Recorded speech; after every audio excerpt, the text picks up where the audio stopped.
have to say, I really can't imagine myself living in the West. Of course, I've been there before, and I can't help but find it very unsettling. I remember traveling there with my parents in the morning to see my brother at his OCS passing out parade. And the landscape was just wrong. You have these isolated blocks of flats, and then these large open fields, all with a layer of mist. And you couldn't see a single shop house at all. The whole place was just so industrial. Basically, the West is where you find all your factories, the universities, the jungles where the soldiers train, and also cemeteries. So I thought about it, and actually, the West is basically post-PAP Singapore. It's all the stuff that the PAP built when they cleared the swamps. So that's why you have industrialization, education to build the workforce, and defense. But the East is different. I've always loved shop houses, you know.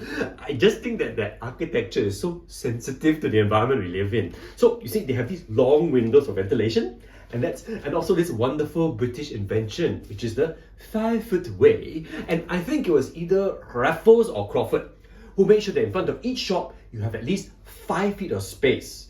And then the upper part of the shop house would overhang to provide shade. So what you created was this walkway that was part of the architecture itself.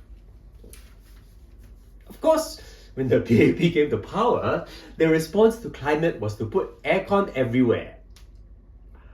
But what this would mean is that somehow Easties have this history where the East has been settled in much longer, way before the PAP ever came into the picture. So they know that people have lived there before the PAP and also can continue to live their lives without the PAP. There isn't this dependency. That's why I think the government isn't really interested in preserving our built heritage. Because when you can erase reminders of the past, you create people with very short memories. And those with short memories are much easier to manipulate.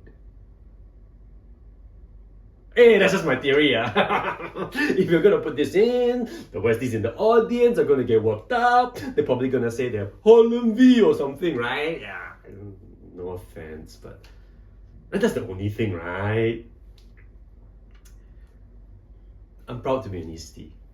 We have these old communities, these very Singaporean communities, like the Eurasians and the Peranicans and Katong and Siglap. I mean, and you have Geylang too, which has the best food because of the red light district. But good beaches, sea breeze, and come on, Parkway Parade beats Queensway any day, right? So like I said, in the next few decades, the West will probably be very white. And the East will be more colorful. But the East has always been more colorful.